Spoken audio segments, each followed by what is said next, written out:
Yo, yo.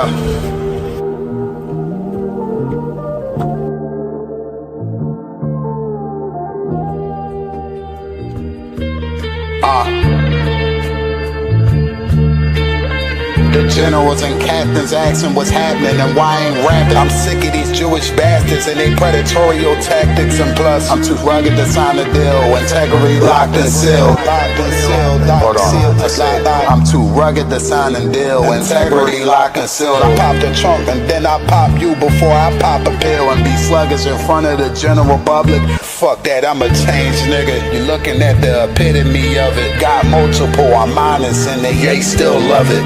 You can bang this on the way home, on the way to your safe zone. I ain't living how they living, I give them something to hate on. I shedded a tear for my brother's mother, knowing she carried a solid nigga. It was an honor to carry her with him. Most High in Christ. How you slaughter the flock and you don't want beef? Coward building bunkers trying to duck heat. Man, that shit's so weak. Iron tucked is out of sight, but not out of reach. Know your men, count your sheep, they hunt our steps. You a blood-sucking freak. You're a fucking leech. You're a fucking sucker. We see canes on feet and them servants on horses. The road split, it's not a road trip. We deliver the orders. Focus on what's current. Turn my phone off, a view by the waters. Train my sons for warfare. Different love for my daughters. Empty cans with no substance. I'm free from all that fuck shit. Tear drop, denim on my brother's linen. Mexican dinners, I brought the bouquet for my Dominican woman. That's smooth apologies. Damn. Yeah, I'm too rugged to sign a deal. Integrity locked and sealed. Yeah, I'm too rugged to sign a deal. Integrity locked and sealed. Yeah, I'm too rugged to sign a deal. Integrity locked and sealed. Yeah, I'm too rugged to sign a deal. Integrity locked and sealed. Yeah.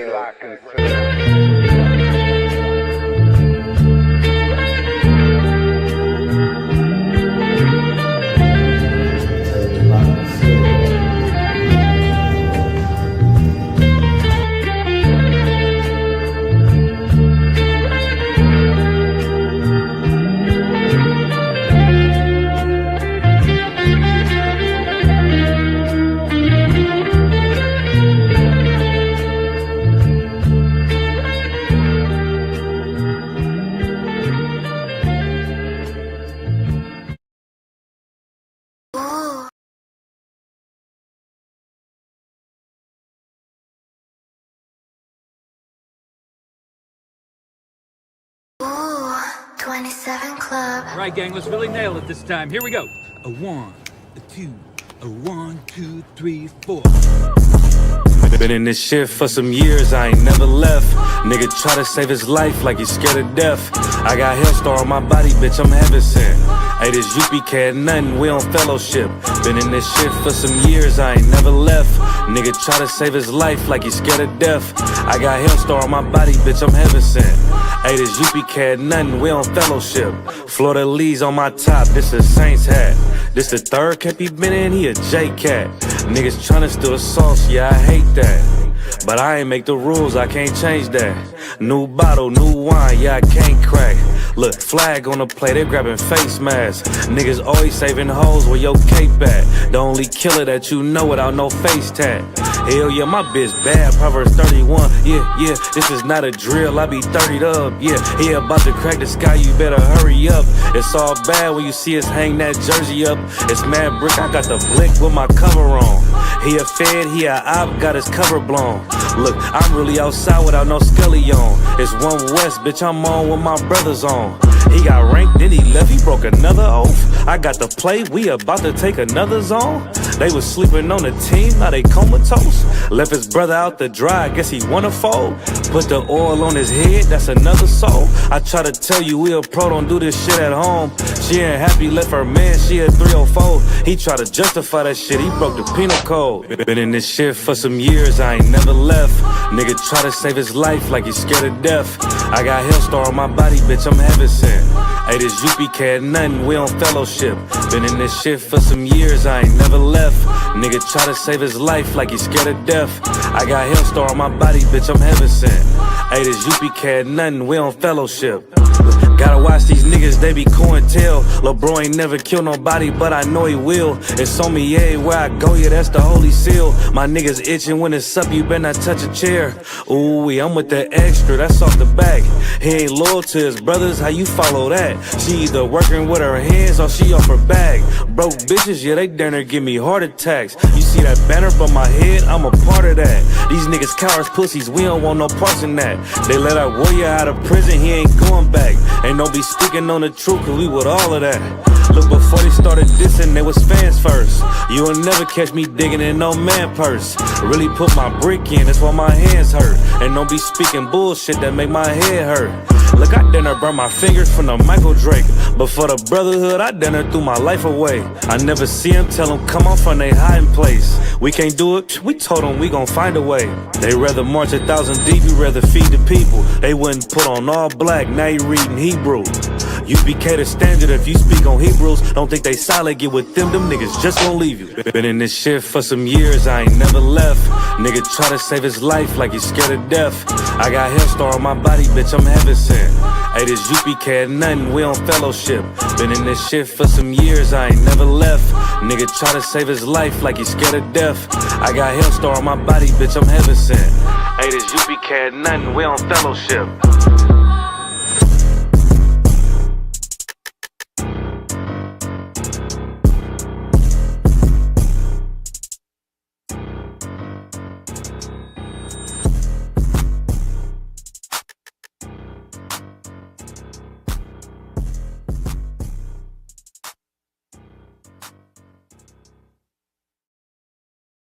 Take a ride, take a ride.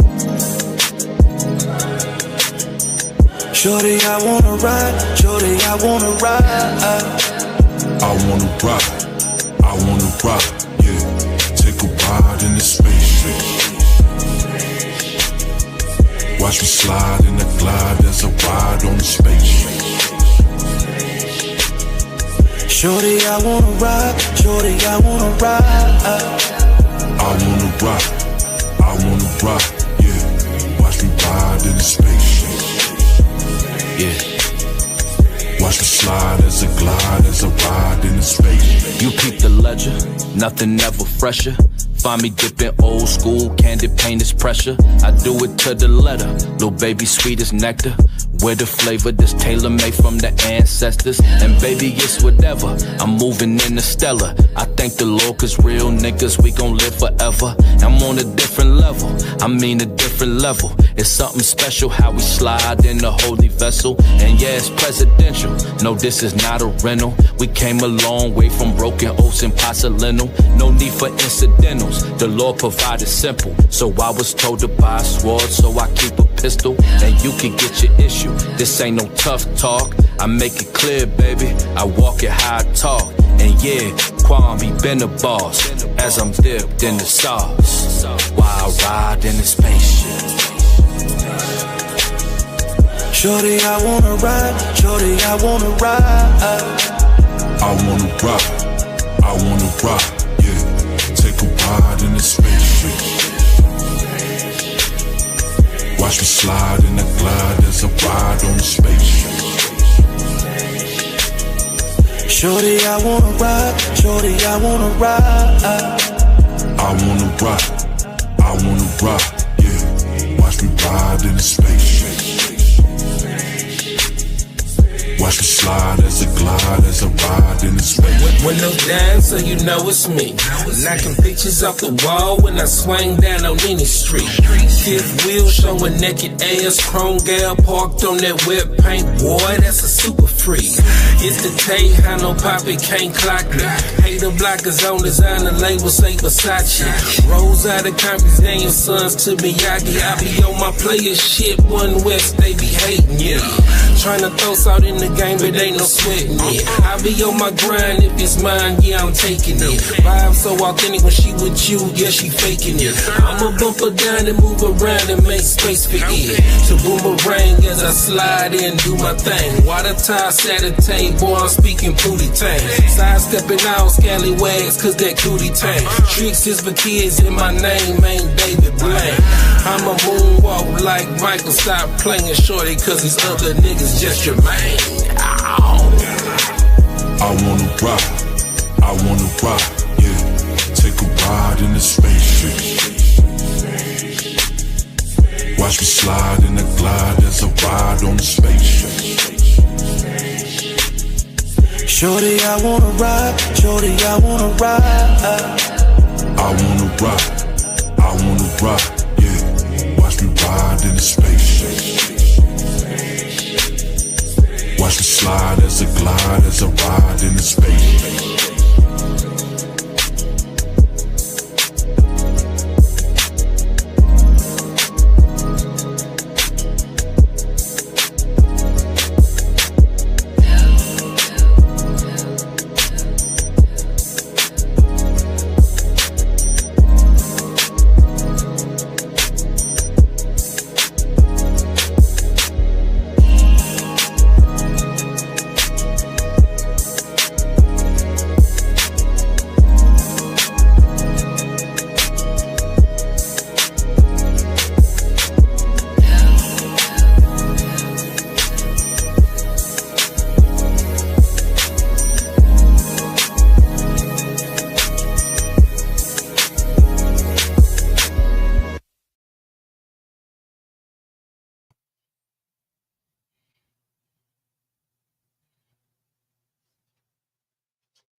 So, all right, let's get the Most High hand.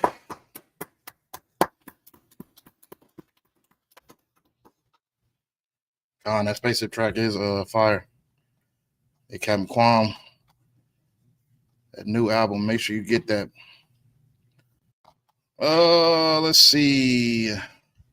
Oh, the water for y'all in the chat, my brethren, my sisters. The water. All right, let's get it going. So, start off with a shalom. Yahweh Shem Yahushai. Barakathum to the brothers. Yahweh Shem Yahushai. It's like it. Yahweh Shemal the thumb by Shem Yahushai to the sisters. Been a long day for me. Bear with me. Let's get it. Okay, so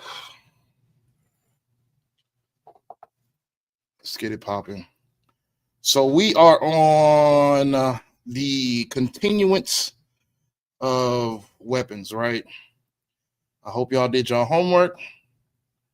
I hope y'all went through y'all week looking at your week through a spiritual lens and were able to come up with some answers, because it will be the last time I'm asking on this weapon series. Okay. Last time I'm going to ask, what are some things that your mind, your demons, Satan, what are certain things that can be used against you to throw you off, to throw you out of this truth, or to make you fall? You know what I'm saying? What are some things that can be a weapon that are used against you? Anybody got any? Just judging off of what you had to deal with throughout this week, compared to from last Tuesday. What are some of the things? Anybody got something in the chat? You got any things in the chat that you had to endure through, or just things that you just feel like you got the answer to? I mean, go ahead. I feel like time, meaning it seems like it's not enough time in the day sometimes. Time in the day? Right. It's like the day goes so fast and you want to get so much done. You know, you got to eat, you got to sleep, you got to study, you got to work, you got to come to class. It just seems like the days are getting shorter, you know. You don't have enough time to do everything you want to do. Okay. That okay. That can be a good one. That goes with having patience. You know what I mean? Okay. So I see where you're going with it, like just being too busy. Right. You know what I mean? Like, yeah, that's something we're gonna talk about too. Could you get the door for me, Focus shop? You got anything, young man? I know you got some stuff. Yeah. Especially at your age. Salvation, like slavery or like school. You said school can be used as a tool? Yeah. You in school right now, my brother? A little bit more broader, Yakuwan, your thoughts and downfalls in your life, things you fail to accomplish. Okay, so being insecure in a sense, that's good. What about you, young man?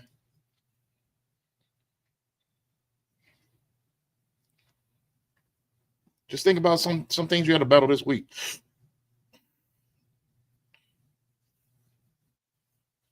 Worry. Concern? Being concerned, that goes with fear.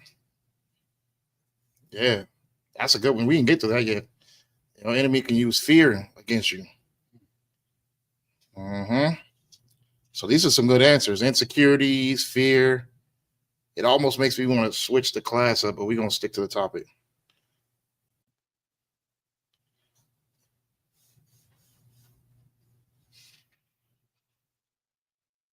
Anybody else in the chat? Anybody in the class? Anything that could be used against you to throw you off? Nothing? Don't sound like crazy. Hey, that's a beautiful lifestyle. Go ahead. Guilt. Yes. Guilt, stress. That's a good one. See, y'all made me want to, huh? Jealousy too. Yeah, see, y'all made me want to switch the class up. Okay, so we'll battle that next week. I had something else in mind this week, but out of all the answers I'm getting, it's making me want to tend to those things. You get what I'm saying? Because those are all cognitive things. Those are things that you deal with in your mind. They're not something that you deal with in the physical realm. That jealousy is in your mind. You wanted something that somebody else got. The stress is in your mind. Insecurities, it's in your mind. Those are all cognitive things that you deal with. Go ahead. Self-sabotage? What do you mean? Like beating yourself up? Or like setting yourself up for failure? Both? So beating yourself up goes also with insecurity. Feeling like you're not enough, feeling like you're not good enough, or feeling like you just are not favored enough. You know what I mean? Self-sabotage, like setting yourself up for failure, that goes with that can go with what the brother was talking about earlier about the busybody thing, because being too busy and not taking time to attack a situation, not sitting back and analyzing the situation. Dang. The wall gonna get on me, man. That camera keep getting quicker and quicker. You think you can twist it just a little bit for me? Just yeah, but just a little bit. A little bit, right there. All right. So, okay. These are all good things. These are all I love the cognitive thing, because that's one of the most important things. I was gonna say that for next week. I'm gonna still save it for next week, because I want to definitely get that all set up in a particular way where it makes sense. You know what I'm saying? Even though I do got precepts on it, but I want to, you know what I mean? I want to attack it in a better way. So today, let's keep going off of what things, out of all the things that you name, what things can you use as a weapon to be able to fight back those demons you face? Prayer, yes. Remember, this is the last time I'm asking this question. And from here on out, if we continue this weapon series, it's just straight to the class. Praying, what else? Nobody else in the chat? Y'all good? Prayer, that's it? Is it? Everything else is just coming from me. So if y'all got something y'all want to say, y'all better get it.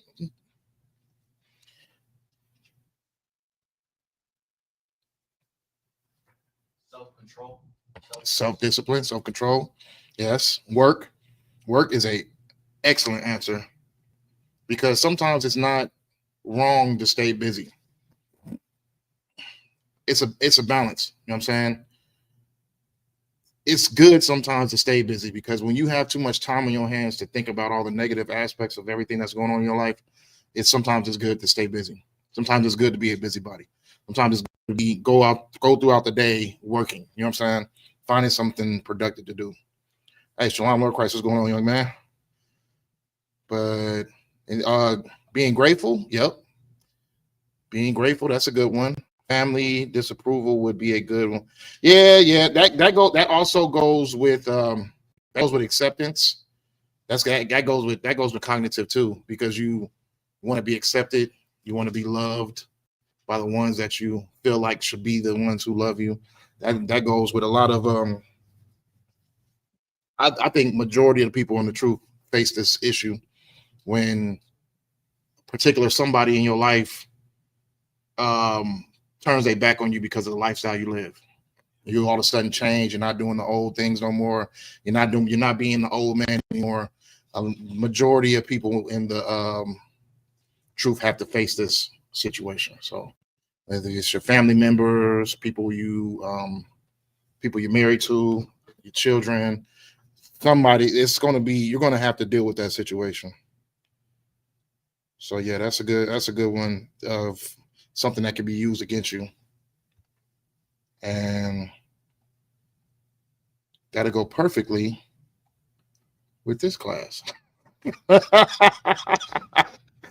anybody got any more answers? Keeping the commandments also. That wisdom. There you go. We talked about that last week. Wisdom is keeping the commandments. Keeping the commandments is having wisdom, making the right decisions before you make the wrong decisions, being able to filter the lies and be able to nourish the truth. You know what I mean? You know what I'm saying? Like the mind is like a metabolism source of some kind. It's like wisdom is like metabolism. It's like you're either going to be eating a whole bunch of junk food and get nothing out of it, or you eating fruits, vegetables, protein, and getting all the good stuff out of it. So, you know what I mean? Anything else? Repentance, being able to change. That's good. That's a broad answer, and that's something that is completely necessary that you're going to have to do when it comes to being the truth. You cannot come in as you were when you were in the world. You have to change your whole self, or you got to be able to change your whole self. I didn't guess that.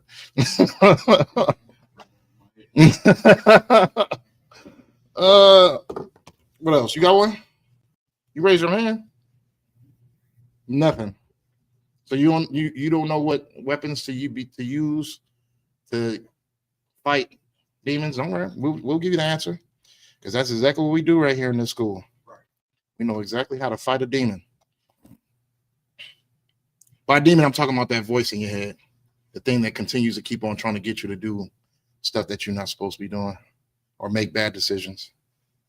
I'm not talking about no Conjuring movie type stuff. Anything else? Being thankful, grateful. We got that in the chat. That's good. That's a good way when it comes to cognitive. We'll talk about that next week. Humbling yourself. I mean, being a joyful person. Is that it? That's the only sword y'all got? That's the only shield you got? Think of the benefits of knowing the truth. Okay, that's good too. That would be good to go with next week. I'm completely grateful for all these answers too, because y'all just gave me about a good 2 hours worth of class for next week. That is a good one, because that's something that I also use, because sometimes you can find yourself walking into a path where you're not supposed to be walking into. And then that very thought, like, I'm either going to gain or I'm going to lose the kingdom, is exactly what stops you from doing the wrong thing. You know what I'm saying? Go ahead. I want to say brotherhood. Let's get it. Most High Christ, get that brother in. Now, only reason I said that is because that's what we're going to talk about today. Because that's one of the most sharpest swords that goes in your armory. Okay. That is one of the most sharpest swords that go in your armory. We're going to talk about brotherhood today. I don't know how long it's been since I've talked about brotherhood in a brotherhood class, because I don't want to be too, you know what I'm saying, cliche, if that means anything. But we're going to talk about brotherhood today. For sure, for sure. So, what was the brother talking about earlier? Let's see.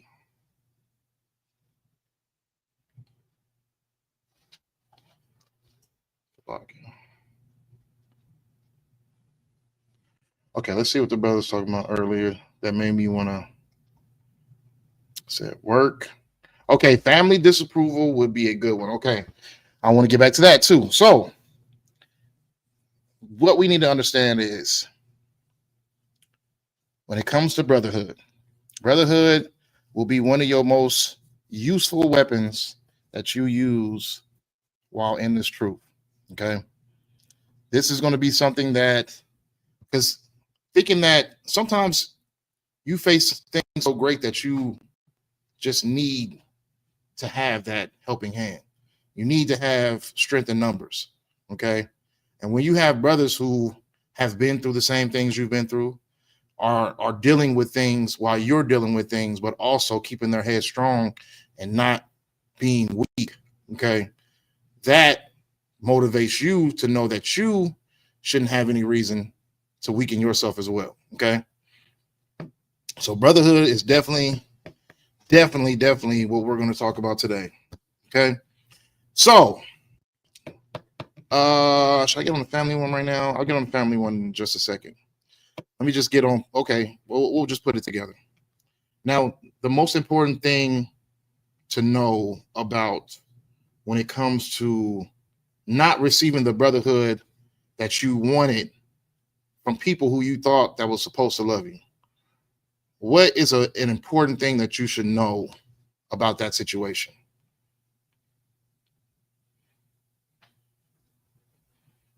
It starts with an F.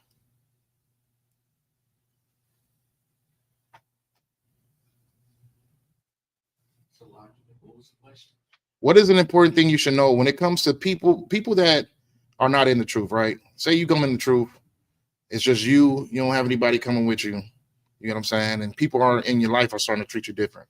People are close to you. People that you thought that were your best friends. People that you thought were your closest siblings or your closest cousins, or you know what I mean, or people that you are married to. You know what I'm saying?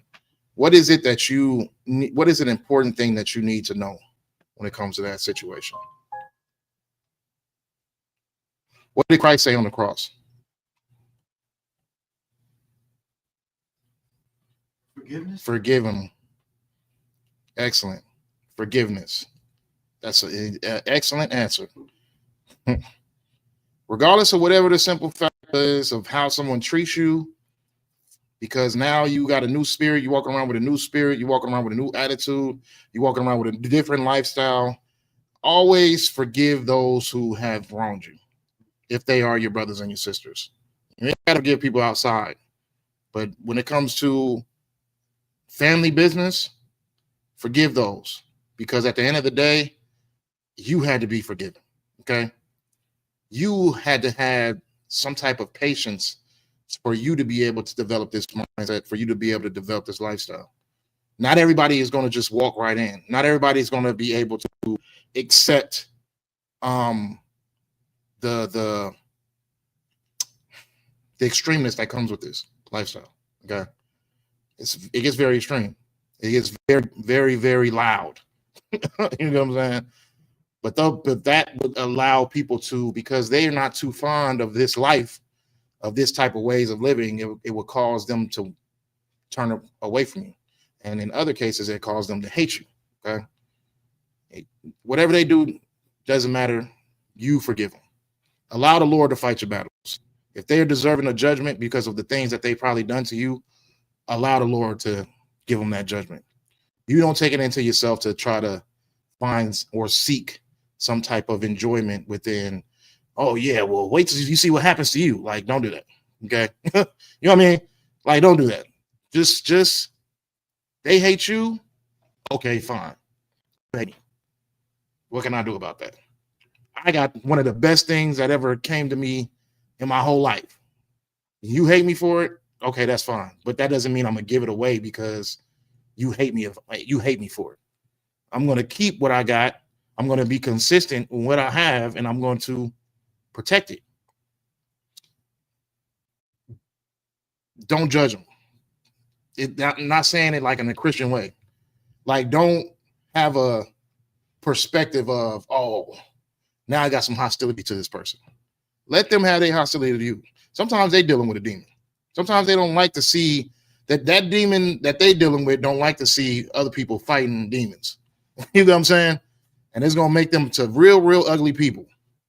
Very, very, very ugly people. When you sit over there and you got to battle your rib, you got to battle your mama, you got to battle your kids. You know what I'm saying?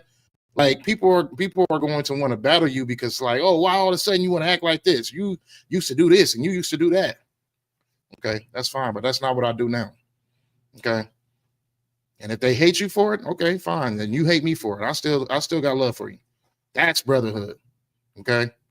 That's a level of brotherhood that they'll never get a piece of or understand, because they won't be able to recognize it or be able to enjoy it. But you are showing more love to them than they've ever been shown. You get what I'm saying? Because in the midst of them being hateful to you for absolutely no reason at all, you still showed your love towards them. You know what I mean? So that's very, very, very important. You got to understand, when you're in the world, especially the world that we live in today, a lot of people don't even know what brotherhood is. You know what I mean? A lot of the world is built off of betraying people. It's built off of having a devious character. It's built off of a lot of what's the word I'm looking for? It's built off a lot of janky stuff. Okay, use the old school word, janky. But because that's the ways of the world, a lot of people don't even know what brotherhood is. They don't know what it's like to actually truly have brotherhood. You know what I'm saying? It's always about, oh, what can I get off this person, or what can I get off this person? But when you truly have brotherhood, nobody has an expectation from anybody that is around us in the truth. You know what I'm saying? It just is what it is. You know what I mean? You got love for your brothers. Even if there's a time period where you and your brothers might not see eye to eye, you know what I mean? We got counsel. We got, you know what I mean, a whole bunch of stuff, which is going to be in next week's class. Counsel. Don't worry, I ain't going to ask you. Action is over. We're just going to go straight into it. But we got counsel for that. We got scriptures for that. You know what I mean? Go to that person and go to that person alone. There's ways to be able to resolve an issue when it comes to this brotherhood. When I say brotherhood, I'm not just talking about brotherhood. I'm talking about brotherhood, sisterhood. You know what I mean? Like, I'm talking about in all aspects of where we're at as a people. You know what I mean? A lot of women that are in the school might have issues with another woman in school. Oh, she might want to get my husband or something like that. Like, you know what I'm saying? But it's all goes with the cognitive thing, like insecurities, things like that. You know what I mean? But you're not being a sister because you're worried about the wrong things. You sitting over here want to beef over somebody about something that is going to happen to you regardless whether you like it or not. It was happening to you all through your high school days. It happened to you into your adulthood. It keeps on happening. It's gonna keep happening. So you're gonna hate your sister because you know what I mean, she wants the same type of protection and guidance that you got. Does it make any sense? Now, when we also talk about brotherhood, sisterhood, we talking about marriage too. When it comes to marriage, there can be beefs when it comes to marriage. There can be ops in marriage, but you get what I'm saying? You got to understand brotherhood to be able to fight that demon or whatever's trying to come against you in your marriage. Okay. That's extremely, extremely important because not only do you know it's going to happen, but you also see it a lot of times when it comes to whether if it's you in your marriage or brothers in their marriages, anything like that. Okay. But we'll get to all that. Okay. But this is just some of the examples that I'm talking about when it comes to brotherhood, sisterhood, because a lot of people try to dumb it down to like, oh yeah, it's all a friendship. No, it's way deeper than a friendship. This is brotherhood. We all related, we all family, but we're we cousins, but we consider each other brothers. Right. You know what I'm saying? Sisters, because that's as close as you can be to somebody. When you have a brother or sister, you more than likely when you have a, you know what I mean, old-fashioned household, it's you and your brothers and sisters all growing up in the same house. You know what I mean? Sometimes y'all got to share the same rooms. In other situations, y'all got to share the same bed till y'all get old enough. You know what I mean? So you closer with that person than anything. So we're taking people who we were strangers to most of our lives and putting them in a category of something that is closer to us than, you know what I mean, anything. Just because it is truth. Just because we all share the same brotherhood. Okay? While we're on the topic of forgiveness, Mm-hmm. Can you break down a verse or two verses for me? This is Proverbs 20, 25, 21 through 22. Make that real quick. Because every time I think about forgiveness, I go to this scripture. And I want to know, is this really saying, forgive? You said Proverbs. Don't be hostile towards them. Let them be hostile towards you. Right. You said Proverbs 25? Proverbs 25, verse 21 and 22. 21 to 22. Okay, I'm there with you. This is the book of Proverbs, chapter 25, verse 21. If thine enemy be hungry, give him bread to eat. And if he be thirsty, give him water to drink. Verse 22. For thou shalt heap coals of fire upon his head, and the Lord shall reward thee. The coals of fire part, that's what I'm trying to understand. What does that mean? You said it should coals of fire on his head? Right. For thou shalt heap coals of fire upon his head.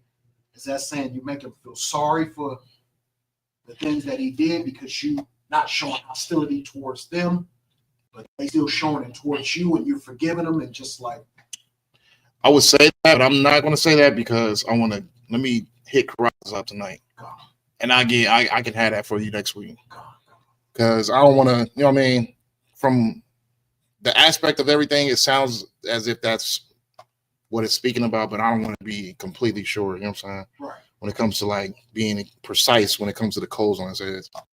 So I can definitely answer that. What was the second one? That was it. Oh, that was it? Yeah, verse 21 and 22. I understand verse 21, but 22 always throw me for a loop. Like, what does that mean? For thou shalt heap coals of fire upon his head. So think about it like this.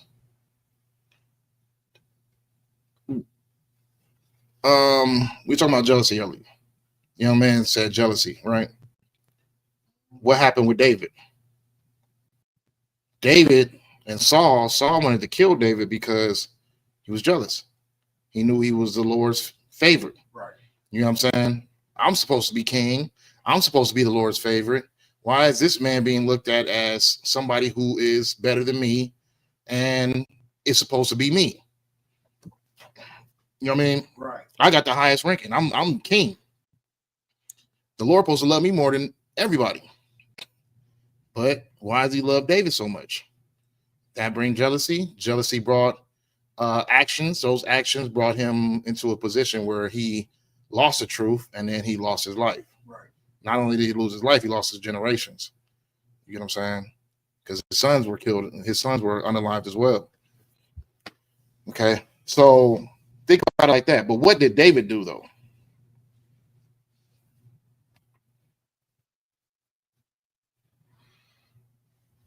David, he continued to love him, right? Right. David continued to love him.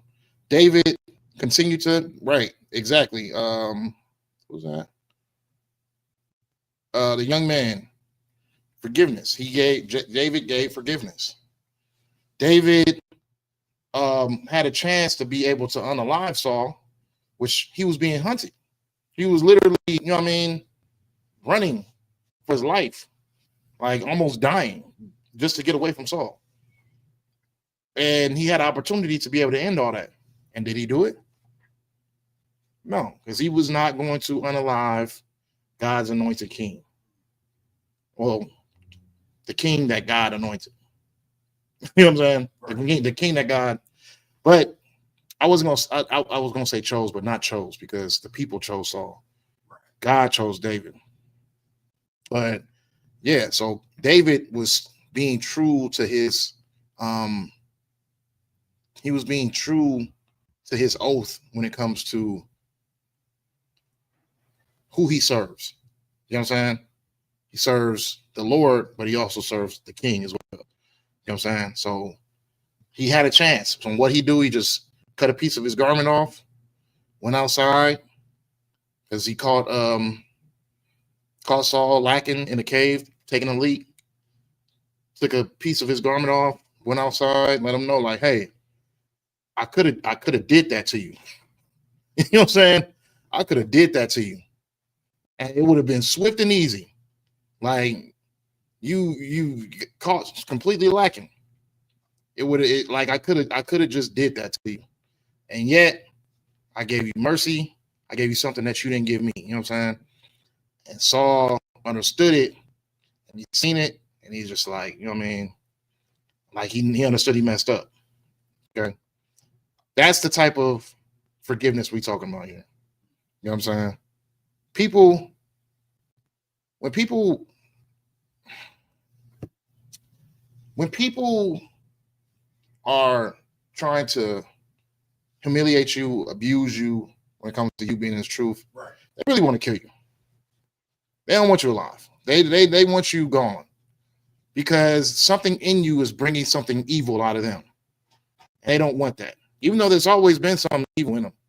And then they just, something in you is bringing something out of them to make them notice the wickedness within themselves. So they don't hate you, they hate themselves. And they want you dead because they want to not be able to see the wickedness that's within themselves. You sitting over here thinking that, oh yeah, it's easy to follow the law. Well, I was taught my whole life that we didn't have to follow the law. You know what I'm saying? And I don't want to have to start feeling like I need to follow the law. Hey, shalom, how about Shem Yahweh to the brethren, the Adawan in the chat. But yeah, maybe I don't feel like following the law. Maybe I like being able to just smoke weed all day. Maybe I like just being able to celebrate my birthday and celebrate these holidays. Why you got to make me feel bad and judge me because I'm doing things that I like to do? You know what I'm saying? So that's the demon that they're dealing with. This is why you should forgive them, because at the end of the day, it's not your fault that they're weak. It's not your fault that they chose a weak path and that they can't be able to get some self-discipline. You know what I'm saying? They know Christianity is wrong. And we all knew it when we were in Christianity. We all knew Christianity was wrong. We all knew there was something wrong with Christianity. We all knew that snakes didn't talk. We all knew that, okay, I'm just about to go smoke some weed as soon as church is over. All I'm trying to do is just make sure I get me a nice club spot, a section in heaven when I check out. You know what I'm saying? Where the bottles is at, and where I can just be in my own little zone. You know what I'm saying? We all knew it was BS. Nobody wanted to follow Christianity. We just did it because we didn't want to burn forever. Right. That's it. So, yeah. So this is why forgiveness. I mean, they hung Christ. Right. They literally went through with it. They killed him. They actually went through with it, like to the last breath. You know what I mean? 9 hours being hung up there. Like, they went through with it. Nobody within them 9 hours sat there and was all like, oh man, you think this is kind of extreme? You think we did the wrong thing? You know what I'm saying? Like 9 hours. Nobody sat there and said, oh man, like, hey, this is probably a little bit too much. Like, come on now, look at him. Like, he didn't do nothing. Nobody said nothing.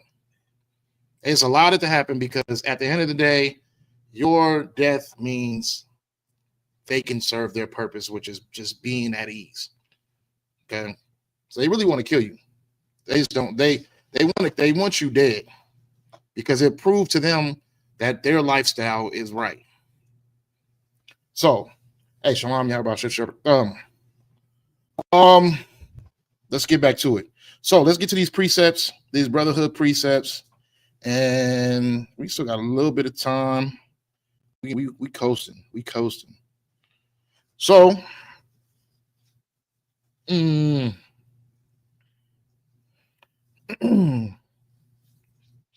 gonna start with Galatians 5:13 through 14.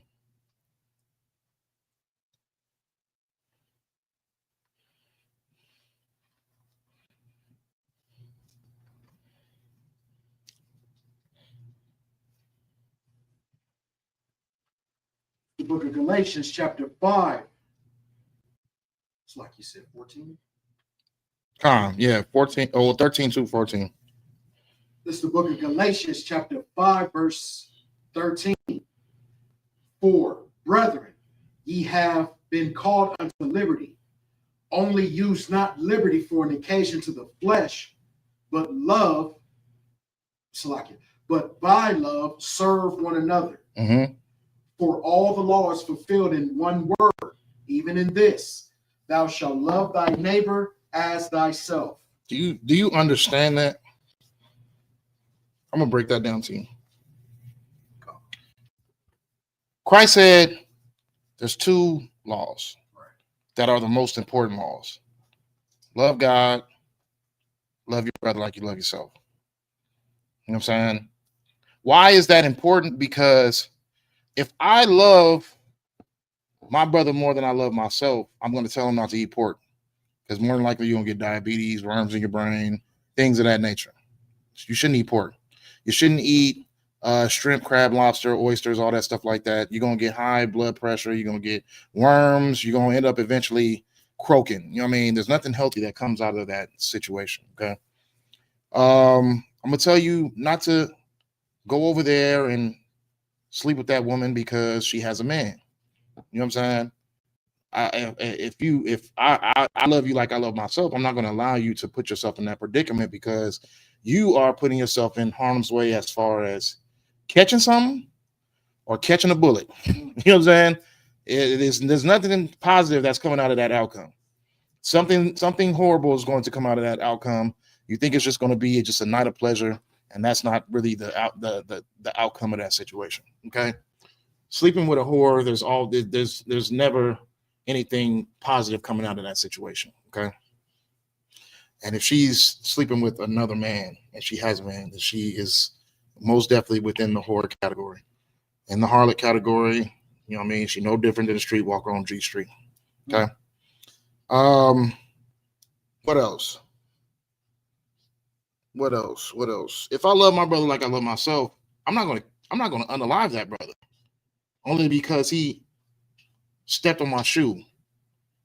He accidentally bumped me while we was walking past each other. You know what I mean? He said something that I didn't like. I wouldn't want that to happen to me. You know what I'm saying? This is why I say this is one of the greatest weapons that you can have, because fulfilling the law is having brotherhood. The law is brotherhood. When you look at the law and you look at all the things that come with the law, it's all pertaining to continuous righteous behavior that keeps you and your brothers together without any quarrels. You know what I mean? There's some laws where if you accidentally unalive a brother's ox, you know what I'm saying, by not keeping your territory clear of holes and ditches and stuff like that, you got to reimburse them. Right. You know what I'm saying? Because why? What happens? You sit over here, somebody passing by your land, you got nothing but ditches and holes and everything around the place. The ox break his leg, he fall down, die, break his neck, something like that. This probably all this dude had. You know what I mean? He like, man, like, bro, you couldn't just, you know what I mean? Like, make sure that at least keep a sign up or something saying like, watch your step or something like that. Like, and then what happens if he just like, he come to you like, that's your fault. You went through my land. Nobody asked you to go through here. What's going to happen? They gonna get into it. That point leads to this point. That point leads to this point. They get a little bit closer. They get a little bit closer, face to face, arguing back and forth, fisticuffs. And then you know how niggas do. Right. Somebody probably gonna end up dying in that situation. Right. That's just how it is. So these laws are created to sustain brotherhood amongst each other. Okay. Don't what's another one? If you're gonna sit over here and take a woman to wife and you go out of pocket about it, pay your dowry to the father. Don't sit over here and just sit over here and sleep with his daughter and make her yours, and then you ain't got nothing to show for it. You know what I'm saying? Because then he gonna want to do something to you. That's his protection. That's his. He's supposed to be protecting her until she finds a man. So you sitting over here and you know what I mean, game her out of her draws, and now you took away his responsibility as her protector. You gotta pay that dowry. You know what I'm saying? You got to pay that fee. It's suggestible that you do it the right way. You know what I mean? Court definitely get to know the woman and definitely go through her father first. You know what I'm saying? To be able to so that you doing everything right. But in those type of situations, the Lord understands those type of situations happen. Men, women get together. Okay. Sometimes they get together in a way where they do it a little bit quick, but there's rules and regulations to it, and it's all set in the law. You know what I'm saying? It's just things like that. Like we can go on and on all day about the law. You know what I mean? Oh, good one. The unclean, women being on their cycle. Get her ass out the house. In the kingdom, no, in the kingdom.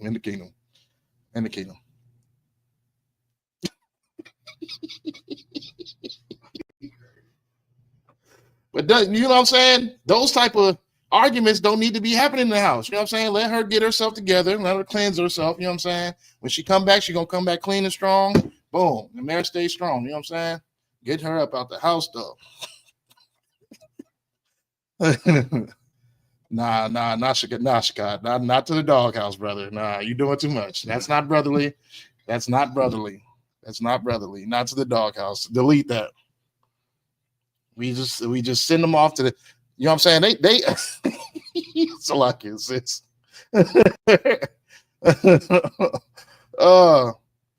But you know what I'm saying? A lot of arguments happen during that time period. You know what I'm saying? And you know what I mean, you don't want to be unclean, so it's just best that y'all separate for them couple of days, and she go in her little hotel. You know what I'm saying? Get a nice little spa vacation, get her feet rubbed and stuff like that. You know what I'm saying? Get a facial, all that, and go through her situation, and you continue your lifestyle as a priest. You know what I'm saying? But so. Yeah, it's certain laws that keep the brotherhood and you know what I'm saying going. And when I say brotherhood, I mean sister to sister, brother to sister. That's what I mean. You know what I'm saying? So I'm gonna say brotherhood as a broad statement, but it's real. I'm really speaking about that. Okay. So, marriage, bruh. A lot of people don't understand what it's like to be in long-term marriages. It's a lot of fixing. It's a lot of working. It's a lot of, you know what I mean, getting things right. There's laws that come with that. You know what I mean? The law with sometimes when you feel like you're in a position where you just can't make it work, there's a law that says, hey, you can separate, but just don't, you know what I'm saying? Don't chew, don't nobody's doing away with nobody. Just, you know what I'm saying? Separate for that little time period, understand and appreciate the value of the other person while you're gone. You know what I mean? And that bring you back together. That way you don't have to go through those unnecessary situations that y'all be arguing about. So it's all brotherly. You know what I'm saying? The law of the Lord is brotherly. So when you are being brotherly, you're fulfilling the law. That's what you're completing the law. You know what I'm saying? That's why we say that brotherhood is one of the most important weapons. Now let's get into that. Hold on, we got a couple more precepts though. Go to Romans 13:8.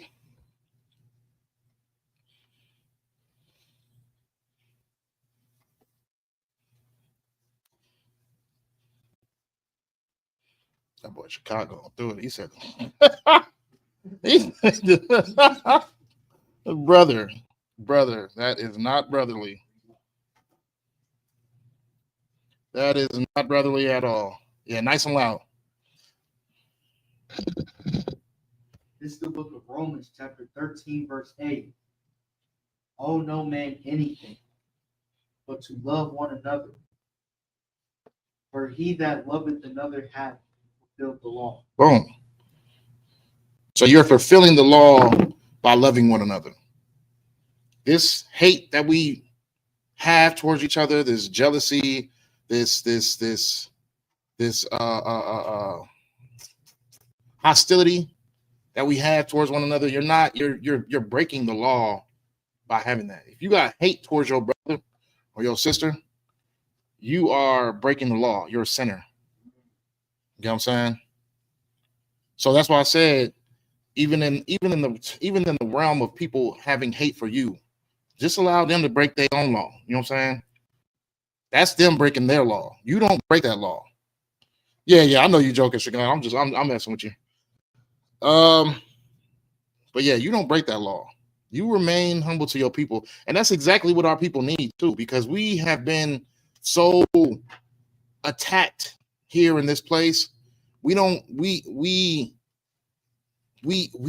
understand brotherhood. We don't even get it. It doesn't even make sense to us. It's always somebody trying to come up on us. You get what I'm saying?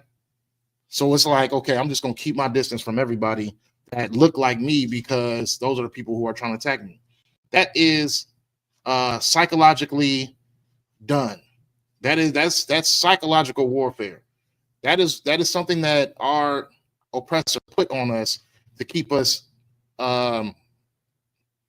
separate. His greatest weapon, which I didn't hear anybody say, that an enemy can use against you, is division. Division is one of his greatest weapons. Division is what he'll use on a day-to-day basis in his system, in his laws, everything, to keep blacks and Hispanics hating each other, to keep a black man and a black woman hating each other. That's exactly what he has to do, because once you start to come together and once you start to work together, you create wonders. It's when blacks and Hispanics get together and we start to make things happen, we create things that are wonders to this earth. You know what I'm saying? Whether that be a scent of a cologne, a perfume, a dish, you know what I mean? Anything. Like whatever we get together and we actually put ourselves together to make for us, it always ends up perfect. You get what I'm saying? But yeah, that's his greatest, one of his greatest tools he uses in his arsenal is division. Okay. So what do we have to use to be able to fight that division is brotherhood. We have to be together. We have to love one another. Because if we don't love one another and if we have someone that we hate that is of us, then we're sinning and we're sinning against God. We don't want to be sinners. We want to be the ones who the Lord chooses, like, okay, through all the hardships, through all the things that this person had to go through, he still has love for his fellow brother and his fellow sister. Captain Zariak, for one. Captain Zariak talks about it all the time that his father beat him. You know what I'm saying? And it wasn't until he forgave his father is when he started to be able to explore the different avenues of the things that affected him coming up. You know what I mean? He was able to realize, okay, I was doing this because of that hate that I had of what was going on to me. You know what I'm saying? So because he healed from that, he was able to heal things that were around him and people that were around him. You know what I'm saying? Right. And we don't notice that we are all trauma-based and we're doing certain things because of the hate that was given to us. So what we do is we take the hate that is given to us because we know this country hates us. We know that the system is built against us. So what do? We look at that hate and we start to hate ourselves. Then we start to hate people who look like us. So we take that hate out to the streets. We take that hate out in a violent manner. We take it out regardless. You get what I'm saying? But it all has a reflection off of some things that you just haven't healed from. If you can just sit there and just be like, you know what? I know this person probably looks at us like individuals and they have a disdain for me. They don't like me. They hate me. I still forgive them and I love them. Like the brother had did a post with the officer lady who was just talking about how she loves to say the N-word. And she's an officer. She's just like, she hates black people so much that she just loves to say the N-word out in public, and she can't wait to arrest a black person, stuff like that. And what did he say? I forgive her. Right. I forgive her because she's one of us, and blacks, Hispanics are all one people, and we need to forgive each other because nobody else is going to forgive us. You know what I'm saying? We can't just be sitting over here being like, okay, well, she said this and she feels this way, so I'm just going to hate. I can hate her. I'm just not going to hate every black and Hispanic. No, it don't work like that. You need to love your brothers and sisters, regardless if they're mentally unwell, brought up in a certain manner where they feel you are lesser than them, anything. Because what did Christ say? Forgive them for they know not what they do. Now, in their mind, they're just fulfilling a hatred that was installed into them, which was installed into the person who gave it to them, which is installed to that person. And it all leads right back to the hatred that our oppressor feels for us. Right. It all goes back to that. Once you understand it, though, but you got to be able to heal from the things that you've been through to be able to give that love back, even when the person sits there and kind of degrades you publicly. You know what I'm saying? Like, that's exactly what she did. She was degrading black people as if we were like, you know what I mean? But at the end of the day, what she doesn't understand is that she black too. Is that she has the same blood running through her veins as the people that she despises the most. And that hate was instilled into her because of systematic oppression. Okay. All right. So brotherhood is fulfilling the law. Loving your brothers, loving your sister is fulfilling the law. Okay. So let's go to Ecclesiastes 4 and 9.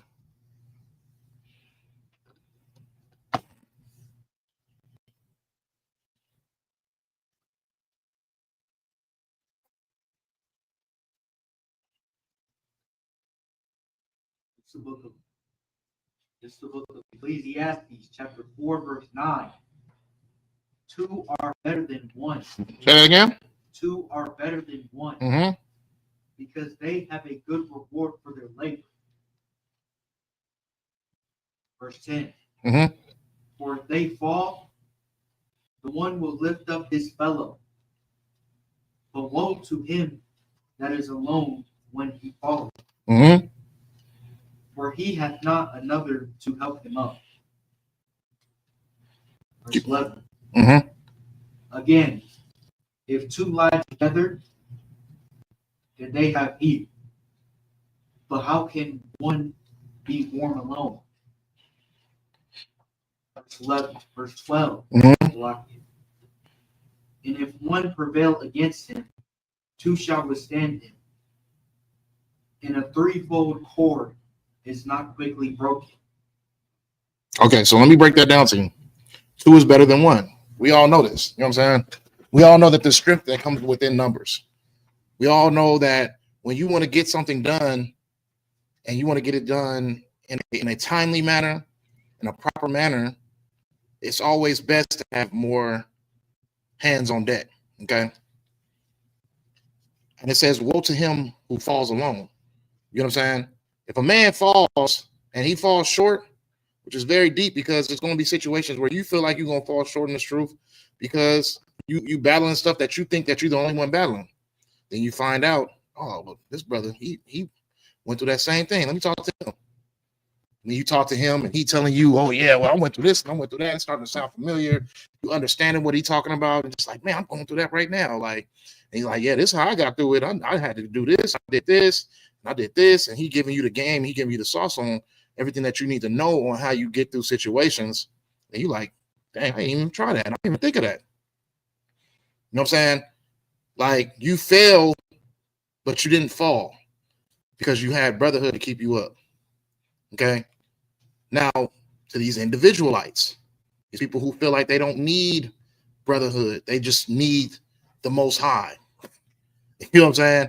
Like, you sit back and you can watch classes and study and get all these precepts and things of that nature and all these lessons, but you don't want to be able to put your brick in when it comes to this school.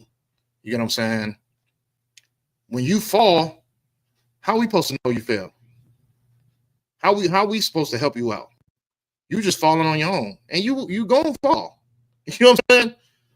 Like, because when you don't have the brotherhood, you don't have the Lord on your side. The Lord is not with you, so you're open to be attacked. You're open for delusions and things of that nature. So to sit there and be like, oh yeah, well, you camps this and you camps that, you only know, everybody knows that it's only just one school. Everybody knows that. Now, the camps saying camps this and camps that, you're just trying to add in people who broke off and did their own thing, which were completely unsuccessful. You know what I'm saying? Like, I seen recently, one of our enemies, they're allowing East Indians, Arabs or East Indians in their camp. Brother, they already allowed Hamites in there. They already allowed Hamites. I bet you them schools stink, boy. I tell you, the musk that come off them shirts, boy, them things go from purple to brown in like 2 weeks. I bet you they got to redo them shirts every week. But yeah, they letting East Indians, bruh. I'm telling you, this is how it goes though. What about the green shirt guys? They were, you know what I'm saying? They said everybody can get in. God loves everybody. Or does he? Like, it's like, oh, we didn't say he does, but we saying what if? Like, you saying he do? Like, if you have to ask what if, then you obviously are not in the truth. The truth is whether if it's either right or wrong, point blank period. That's it. Right or wrong. That's it. There is no in between. There is no, you know what I'm saying? It's just what it is. It's no in between. There's no medium. It's what it is. It's hot or cold. That's it. You can't be in between on a maybe. What if this happens? Like, no, there is no what ifs. You ain't gonna sit over there and ask me no question. I say, yeah, but what if East Indians was about to come in and stink my school up?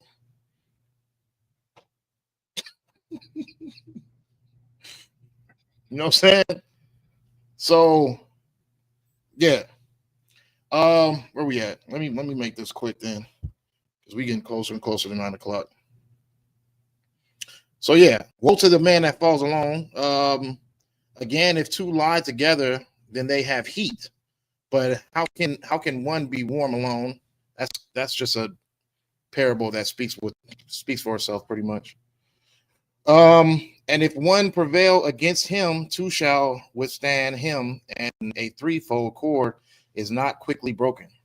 So we know it. We know that there's strength in numbers. Okay, there's strength in numbers. There's strength in brotherhood. You can't have numbers if you don't have brotherhood. You can't have brotherhood if you're jumping from this camp to this camp to this camp to this camp. That's not brotherhood. That's being a snake. You know what I'm saying? Make sure y'all like, share, subscribe. Yeah, the water, my brother. Appreciate that. That's brother in the class right now. Staying on top of things in the chat. Come on, chat. Don't let me down. All right, so where we at? Let's go to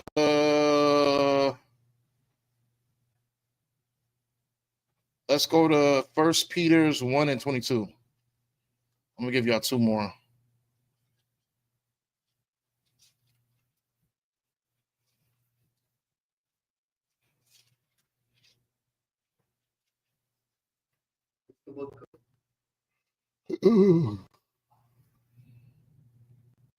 This is the book of 1 Peter, chapter 1, verse 22.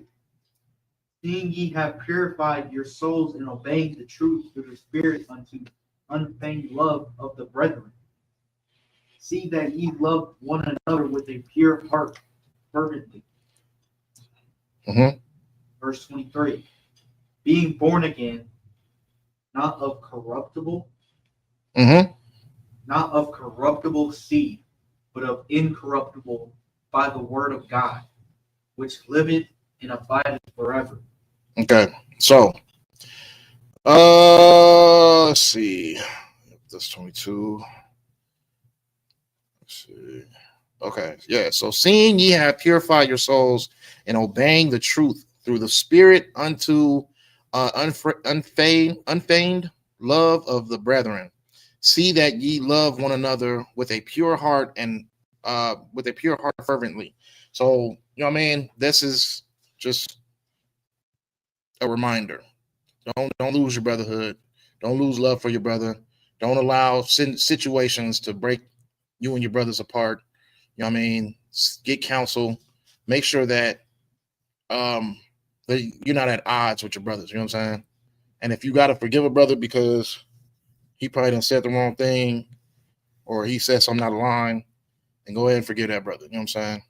But just don't create more unnecessary drama that doesn't even need to be there in the first place. Right. You know what I'm saying? Work things out with your brothers. When I say brothers, I mean brothers are brothers, brothers are sisters, sisters are sisters. That's what I mean. Okay? Now let's go to John 15 and 13.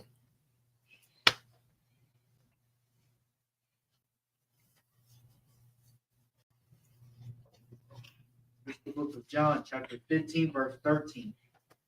Greater love hath no man than this, that a man lay down his life for his friends. Verse 14.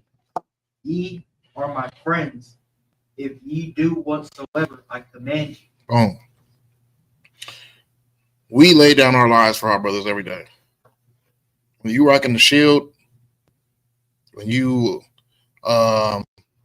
going to camp, for sure. You get what I'm saying? Like, be willing to lay down your life for your brothers. You're not just sacrificing yourself in a spiritual manner. You're sacrificing yourself in any manner that it do takes, regardless of however those circumstances are. You put your whole life on the line, and you're willing to be able to fight for your brothers and be that example of what true brotherhood is. And what is being a true brother? Living and dying for you for the brotherhood. Because if you're not willing to live and die for it, then you're no greater than a fake Israelite that goes from camp to camp to camp to camp. and keeps on switching camps because he doesn't have any loyalty to his brothers. You know what I'm saying? You got to be willing to die for your brothers. That's how you know that you're not you're growing on solid ground. You know what I'm saying? You're not growing in a rocky ground. You're growing on solid ground. So you got to be willing to die for your brothers. That's got to be part of your sacrifice. Is giving your whole life up. Whether that be in materials, whether that be your actual life, whether that be whatever. You know what I'm saying? You give your whole life up. So because some people, their lives is smoking dope. You know what I mean? Some people, their lives is smoking weed. Some people, their lives are just going to go out and mess with whores. But you got to give your whole life up. You got to give all that stuff up to be able to serve your brothers in the right way. Because if your brother sees you out here smoking dope and he thinks that you're a figure or you're a prophet to the Lord, what do you think that's going to make him do? You know what I mean? That's going to make him, oh, yeah, well, I mean, shoot. This is a man of the Lord right here. He smoked dope. Why can't I? You know what I'm saying? So you have to sacrifice your whole life to reassure that people get the example of what true brotherhood is. Okay. Let's get down to the last little 5 minutes. So let's talk about marriage. Marriage is also within the brotherhood realm because everybody has their roles that they have to play. You know what I'm saying? And if a woman's not playing her role in that marriage, then she's not part of that brotherhood. And when you're not being brotherly, what are you doing? Thank you. You're sinning. You know what I'm saying? You sitting over here, and women like to lash. Women like to publicly let everybody know that they feel in a certain type of way. You just seen it with Megan Thee Stallion. Right. They got to get online. They got to go tell their friends. They got to go tell their mama. You know what I'm saying? Everybody got to know that they feel a way. You can't just go through something in silence. Everybody got to know that you feeling a way about your husband. Like, be brotherly, sisters, and do what you should be best at, which is remaining silent. You get what I'm saying? Remaining silent and being the best representation of your husband. Because why does everyone need to know that you feel something? Mind you, nobody online cares. Absolutely nobody. You're just entertaining people. Really. Nobody's sitting over there like, oh my gosh. Oh, my day's so ruined. What happened? Freaking Shirley, she just posted online that her husband's getting into it with her. How am I supposed to get through my day? Like, you know what I'm saying? No one cares. Absolutely nobody cares. You feel like you're doing something to him by publicly trying to humiliate him, but you're not doing anything but just making y'all look weak. You know what I'm saying? He looks weak because he should have kept you in check and kept you offline. And you look weak because you felt like people really wanted to hear what you had to say. And nobody cares. Like, why are you online expressing your feelings? You get what I'm saying? It's a very worldly characteristic. And it's not, because you get what I'm saying? When people know your business, it's hard to fix it. Because now it's like, oh, we can't go over there no more because you done sat over there and told the world and gossiped about me and said I did this and I did that. I don't even want to go over there no more. You know what I'm saying? It's hard to fix a situation. Why do you feel like it's necessary to go public and to tell everybody that you feel something? Like, you know what I'm saying? But all the good things your husband does for you, you don't go online and do it. You know what I'm saying? It's only when you feel something bad, that's when it needs to go public. When you feel when he do something bad, that's when you need to actually see, y'all need to, you know what I'm saying? That's when you get the memes. You know the the bitter girl memes they be saving in their phone for later. I wish he would do this again. I'm about to post this. Watch. You know what I'm saying? Always appreciate what you got, because when you lose it, it be, you know what I'm saying? Like stuff like that. Like, come on now. Have some respect for your marriage. You know what I'm saying? If you ain't got respect for yourself, at least have some respect for your marriage. Don't sit over here and put y'all whole business on Jump Street because you feel like the world understands you. Didn't nobody understand Megan? They all in the comments, oh, we feel for you. Oh, just like you shouldn't go public with your relationships anymore. Don't nobody care. They single too. If Clay went up and talked to any of them that's in them comments, they going. They going. Megan's law means nothing else anymore. You get what I'm saying? They going. Clay bring his little light-skinned self and say, hey, you want $1 million? Come on. You know what I'm saying? You want 700,000 a month? Come on. They going. No longer does Megan's problems mean anything to him. So why go online and express your feelings? Nobody cares. Absolutely nobody cares. That's one thing. So when we talk about brotherhood, we talk about all this stuff like that. We're also speaking about the relationship between a man and a woman. You get what I'm saying? Or a sister and a sister, because that goes a lot too. Sisters find absolutely no reason to beef with each other. The smallest effort to beef with each other. Like, oh yeah, well, I think she doesn't like me. Right. Like, you really are beefing with somebody because you've had an intuition that this person has out for you. Like, you didn't even come say hi, you didn't talk to them, you didn't get a conversation with them. Maybe they were just feeling a certain way that day. Like, you literally created a whole scenario of beef because of intuition that you felt that they don't like you because of a thought that came in your mind. You know what I'm saying? Like, you could have saved his sister's life. You know what I'm saying? Like this, like you think that she got a problem with you, and she just probably dealing with something. She probably got something on her brain, and she got something on her mind. But you so used to females being cutthroat that you just created this scenario about her, and you could have saved her life that day. You could have, oh yeah, well she open up to you, and she tell you what she going through. You know what I'm saying? Like, you go up to her and say, hey, how you doing, sis? What's going on? Like, how you need anything? You want to drink? You want something like that? Like, you know what I'm saying? And she feel comfortable enough to be able to speak to you. And then she open up and she tell you about the things that she's going through. And then boom, there goes that connection right there. But women will find the smallest thing to, you know what I'm saying, to beef with another woman. But like I said, everybody doesn't need to know your business.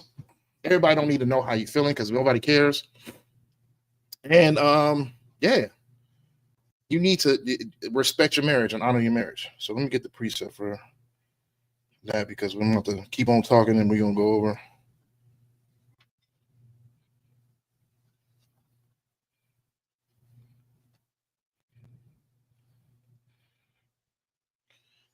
Let's go to Ecclesiasticus 36 and 24.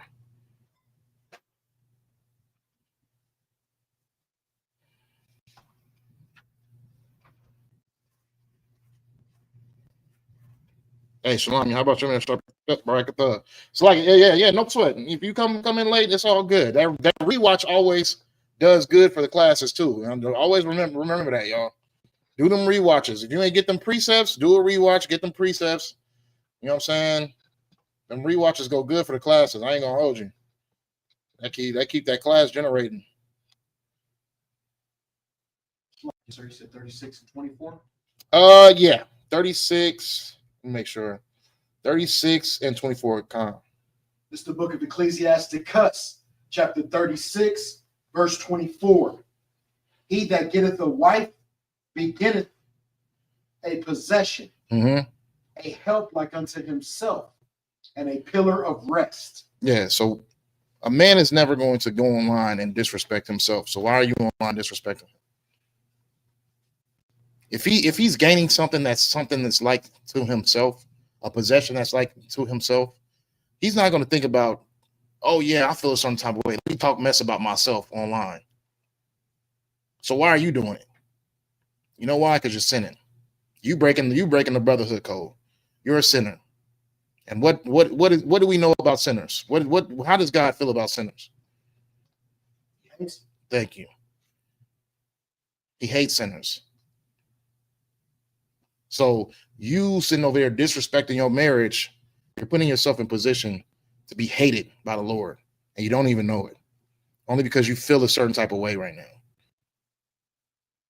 And you think, and it's funny because they think in their mind, right?